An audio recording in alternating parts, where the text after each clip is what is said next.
O sucesso não exige explicações. O fracasso não permite álibis. Passo número 7. Em direção à riqueza. Decisão.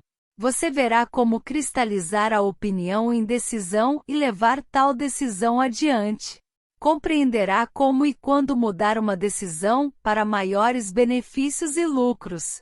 Análise de mais de 25.000 homens e mulheres que experimentaram fracasso revelou o fato de que a falta de decisão estava próximo do topo da lista das 31 causas principais de fracasso.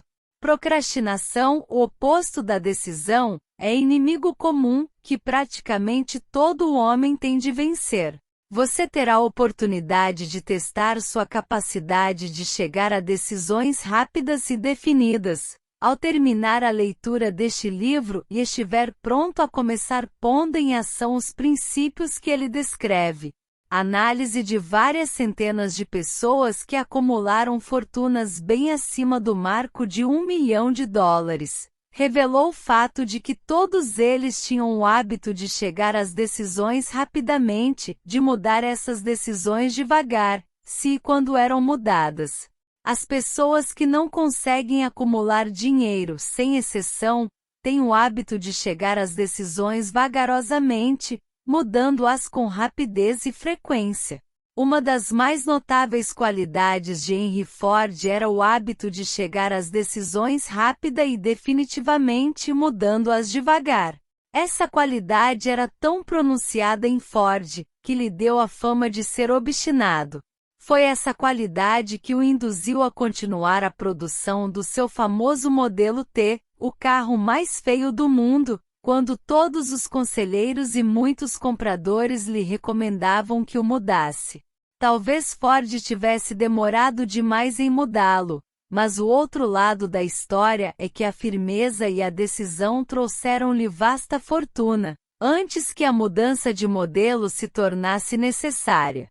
Poucas dúvidas restam de que o hábito de decisão definida de Ford assumia as proporções de obstinação, mas essa qualidade é preferível à vagarosidade em chegar às decisões e rapidez em mudá-las.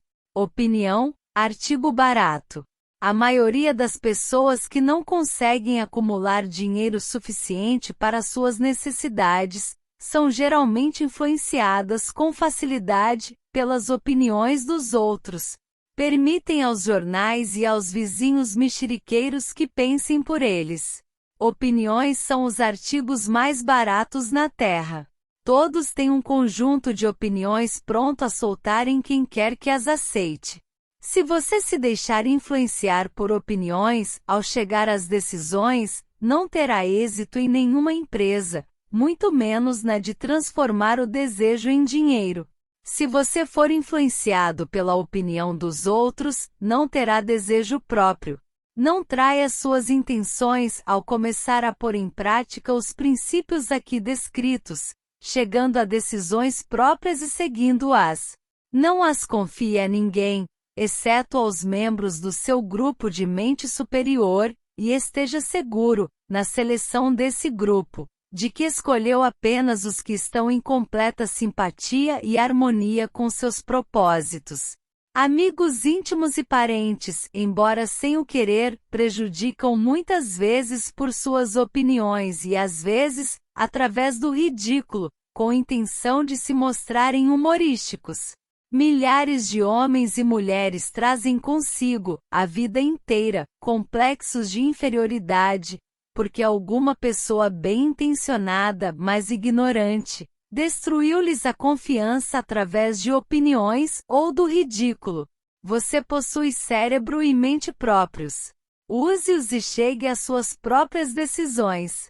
Se precisar de fatos ou dados de outras pessoas, para possibilitar-lhe tais decisões, como provavelmente lhe acontecem muitas vezes, adquira os fatos ou garanta as informações de que precisa sem alarde e sem revelar seus propósitos. É uma das características das pessoas que têm apenas conhecimentos superficiais ou aparência de conhecimento, tentar dar a impressão de que têm conhecimentos vastos. Tais pessoas geralmente falam demais e ouvem pouco. Conserve os olhos e ouvidos bem abertos e a boca fechada se quiser adquirir o hábito da decisão imediata.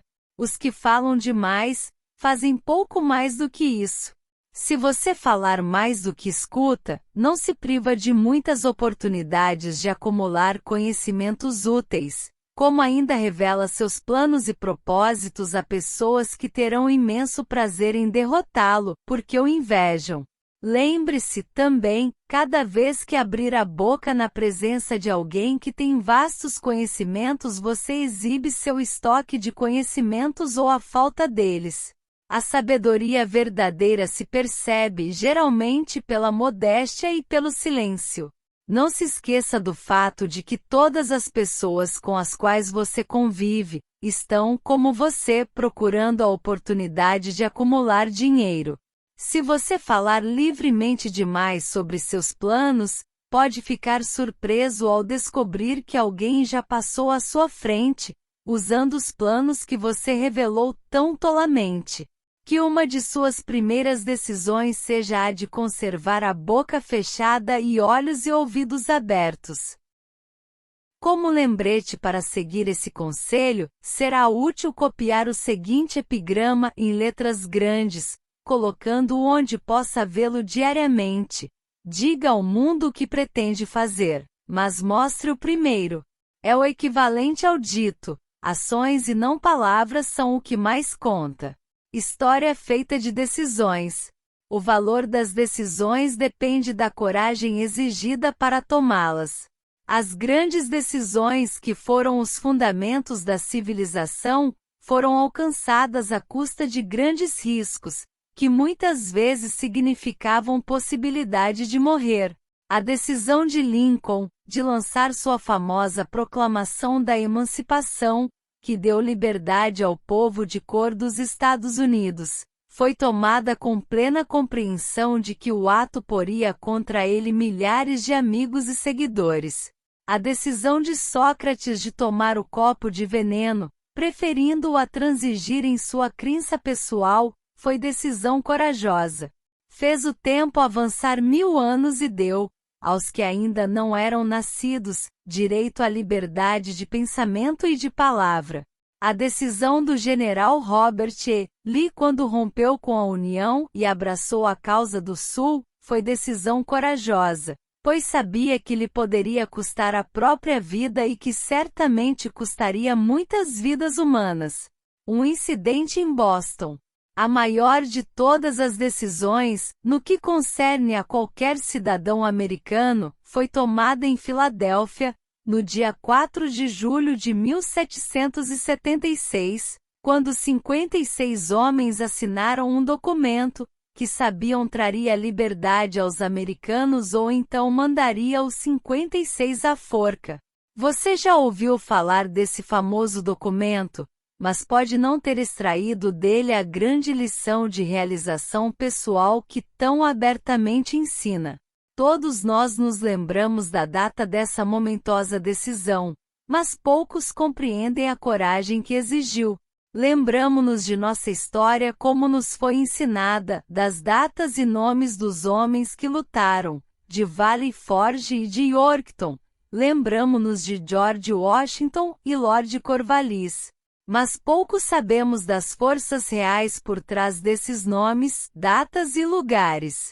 Sabemos menos ainda do poder intangível que nos assegurou a liberdade, muito antes dos exércitos de Washington alcançarem Yorktown.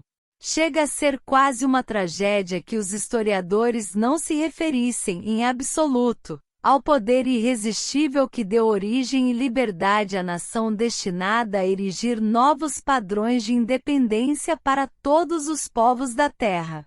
Digo que é tragédia, porque se trata do mesmo poder que deve ser usado por todo indivíduo que supera as dificuldades da vida e força a pagar o tributo exigido. Passemos em revista rapidamente os acontecimentos que deram origem a esse poder. A história começa com um incidente em Boston, a 5 de março de 1770. Soldados britânicos patrulhavam as ruas, ameaçando abertamente os cidadãos com sua presença. Os colonos ressentiam-se com os homens armados marchando em meio deles. Começaram a mostrar, abertamente seu ressentimento, atirando pedras e epítetos aos soldados que marchavam, até que o comandante deu ordens de calar baionetas, avançar. A batalha começara. Terminou com a morte e ferimentos de muitos. O incidente causou tal ressentimento que a Assembleia Provincial, formada de eminentes colonos, marcou uma sessão com o propósito de tomar ação decisiva. 2 dos membros da Assembleia eram John Hancock e Samuel Adams. Falaram com coragem e declararam que era preciso dar um passo que expulsasse todos os soldados britânicos de Boston. Lembre-se disso, uma decisão nas mentes de 2 homens pode ser chamada com propriedade de começo da liberdade que agora nós, nos Estados Unidos, gozamos. Lembre-se também que a decisão dos 2 homens exigiu fé e coragem porque era perigosa. Antes que a Assembleia fosse suspensa, Samuel Adams foi incumbido de visitar o governador da província, Hutchinson, e exigir a retirada das tropas inglesas. A exigência foi satisfeita, as tropas removidas de Boston, mas o incidente não terminou aí. Causará uma situação destinada a mudar todo o rumo da civilização. Mentes começam a trabalhar em conjunto. Richard Henry Lee tornou-se fator importante nessa história, porque ele e Samuel Adams se correspondiam com frequência, compartilhando livremente seus temores e esperanças, referentes ao bem-estar do povo de suas províncias. Dessa correspondência, Adams concebeu a ideia de que uma troca de cartas entre as 13 colônias poderia auxiliar a concretização da coordenação dos esforços, tão necessários à solução dos seus problemas. 2 anos após o conflito com os soldados em Boston, março de 1772, Adams apresentou a ideia à Assembleia, em forma de moção, sugerindo que se estabelecesse uma comissão de correspondência entre as colônias, com o propósito de cooperação amistosa para a melhoria das colônias da América Britânica. Era o início da organização do vasto poder destinado a dar liberdade a você e a mim. O grupo de mente superior fora organizado. Consistia de Adams, Lee e Hancock. A comissão de correspondência foi organizada. Os cidadãos da colônia conduziam uma luta desorganizada contra os soldados britânicos, através de incidentes semelhantes ao distúrbio de Boston. Mas nada de bom foi realizado. As mágoas individuais não se consolidaram sob a chefia de um grupo de mente superior. Nenhum grupo de indivíduos pusera corações, mentes, almas e corpos em uníssono, numa decisão final de pôr fim às dificuldades com os ingleses, de uma vez por todas, até que Adams, Lee e Hancock se reuniram. Enquanto isso, os ingleses não descansavam. Estavam, também, planejando e formando um grupo de mente superior, por sua conta, com a vantagem de contar, a retaguarda com dinheiro e soldadesca organizada. Decisão instantânea muda a história. A coroa britânica designou Gage para substituir Hutchinson como governador de Massachusetts. Um dos primeiros atos do novo governador foi mandar um mensageiro visitar Samuel Adams com o propósito de tentar paralisar sua oposição, pelo medo.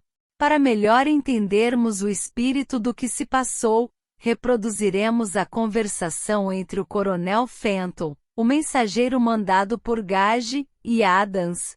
Coronel Fenton, fui autorizado pelo governador Gage para assegurar-lhe, Sr. Adams, que o governador tem o poder de conferir-lhe os benefícios que lhe forem satisfatórios. Tentativa de conquistar Adams com promessas de suborno, com a condição de que cesse a oposição às medidas governamentais.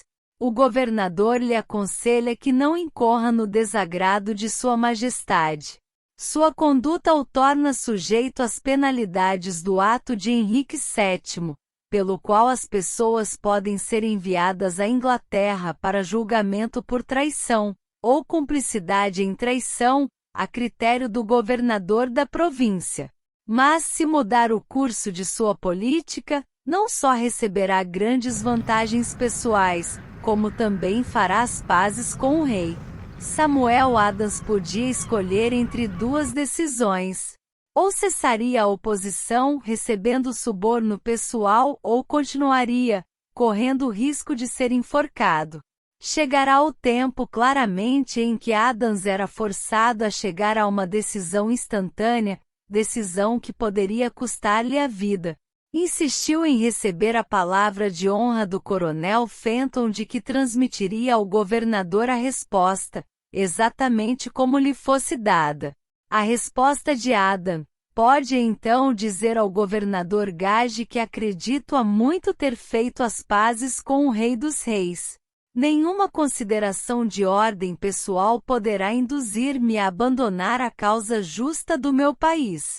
E diga ao governador Gage que o conselho de Samuel Adams é que não mais insulte os sentimentos de um povo exasperado.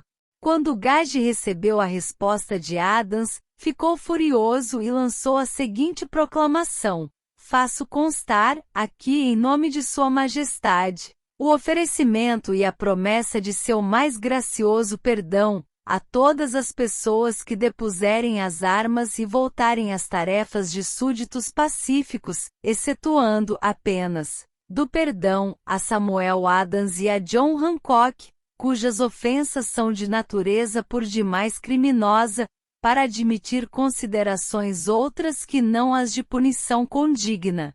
Como se diria em gíria moderna, Adams e Hancock estavam fritos. A ameaça do governador irado forçou os dois homens a outra decisão, igualmente perigosa.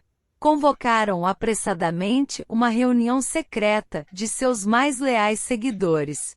Durante a reunião, Adams trancou a porta, pôs a chave no bolso, informando a todos os presentes que se tornava imperativa a organização de um congresso de colonos e que ninguém sairia da reunião enquanto não se chegasse à decisão quanto ao congresso. Seguiu-se grande excitação.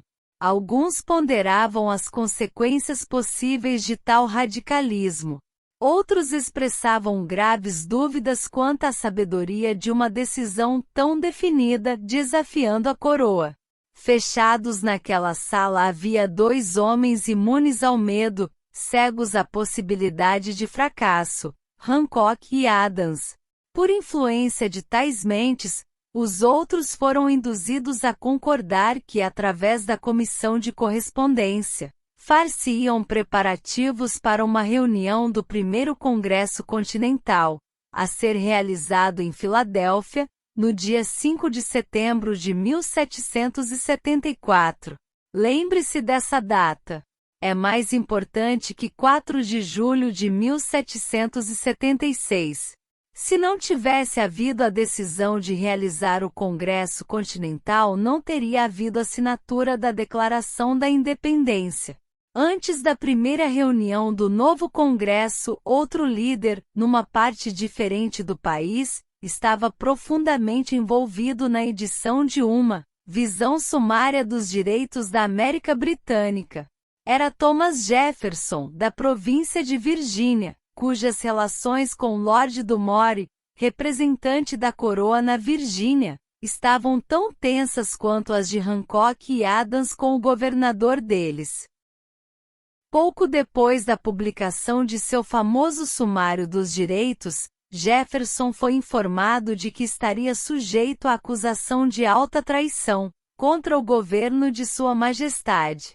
Inspirado pela ameaça, um dos colegas de Jefferson, Patrick Henry, emitiu sua opinião corajosamente, concluindo os comentários com a sentença que se tornaria clássica para sempre: se isso for traição, aproveite ao máximo. Eram homens assim que sem poder, sem autoridade, sem força militar, sem dinheiro, se reuniram, em consideração solene ao destino das colônias, começando com a inauguração do primeiro Congresso Continental e continuando, intercaladamente por 2 anos, até que a 7 de junho de 1776, Richard Henry Lee se ergueu, e dirigindo-se à mesa e à Assembleia assombrada propôs a seguinte moção: Senhores, proponho esta moção. Os Estados Unidos são, por direito deveriam ser, Estados livres e independentes que sejam desligados de toda sujeição à coroa britânica, e que toda conexão política entre eles e Grã-Bretanha está e deveria ser totalmente dissolvida.